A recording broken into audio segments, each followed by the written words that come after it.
ہمارا بھی ایک زمانہ تھا، 5ویں جماعت تک ہم سلیٹ پر جو بھی لکھتے تھے اسے زبان سے چاٹ کر صاف کرتے تھے، یوں کیلشیم کی کمی کبھی ہی نہیں ہوتی تھی۔ پاس یا فیل صرف یہی معلوم ہوتا تھا، کیونکہ فیصد سے ہم لا تعلق تھے۔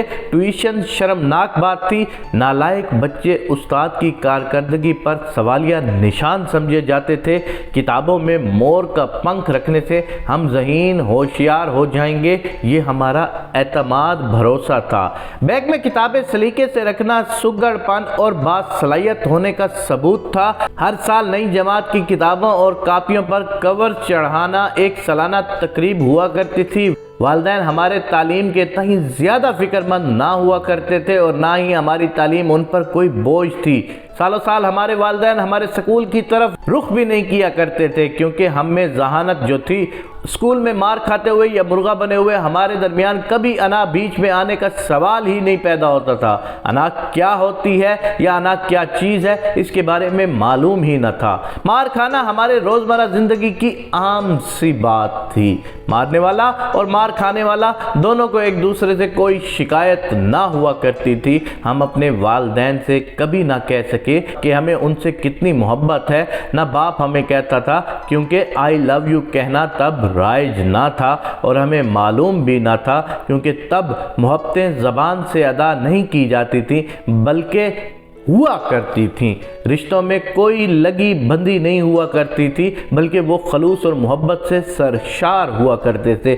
سچائی یہی ہے کہ ہم یا ہماری عمر کے قریب سبھی افراد اپنی قسمت پر ہمیشہ راضی ہی رہتے تھے۔ ہمارا زمانہ خوش بختی کی علامت تھا، اس کا موازنہ آج کی زندگی سے کر ہی نہیں سکتے، کیونکہ آج کی زندگی ٹوٹل بناوٹی زندگی ہے۔ آپ اپنے ماں باپ کو دیکھ لیں، ان کے خلوص اور پیار کو دیکھ لیں، اور اس کے بعد آپ اپنے بچوں کے ساتھ اپنے خلوص اور پیار کو دیکھ لیں، کیونکہ آج کل بناوٹ اور دکھاوا اتنا زیادہ آ گیا ہے کہ بچوں کے اوپر بناؤ سنگھار کے اوپر، ان کے بیگز کے اوپر، ان کی باقی چیزوں کے اوپر توجہ مسلسل دی جاتی ہے، لیکن ان کے ذاتی کردار کے اوپر توجہ دینا تو درکنار، ان کے ذاتی کردار کو نکھارنے تک کا شوق بھی ختم ہو گیا ہے۔ ہمارا زمانہ وہ تھا کہ جب مسجدیں کچی ہوا کرتی تھی لیکن نمازی بہت پکے ہوا کرتے تھے۔ ہمارا زمانہ وہ تھا کہ سلیٹ کو زبان سے چاٹنے کے بعد ہمیں کوئی یہ نہیں ہوتا تھا کہ میں کس باپ کا بیٹا ہوں یا میں کتنا بڑا ہوں یا کتنا چھوٹا انسان ہوں۔ ہمارے دوست سارے غریب ہوا کرتے تھے، اور اگر اس میں کوئی امیر دوست ہو جاتا تو نہ اس کو اپنی امارت پر گھمنڈ ہوتا اور نہ ہی غریب کو اپنی غربت پر انسیکیورٹی ہوتی۔ کیا خوبصورت زمانہ تھا کہ جب ہم سب لوگ آپس میں اتحاد اور یگانگت کے ساتھ ایک دوسرے کے گھروں میں آیا جایا کرتے تھے اور محبتیں بانٹا کرتے تھے۔ شام کو ہمسایوں کے ساتھ گلیوں محلوں میں کھیلنے کا دور آج کے دور میں بالکل بھی نہیں ہے۔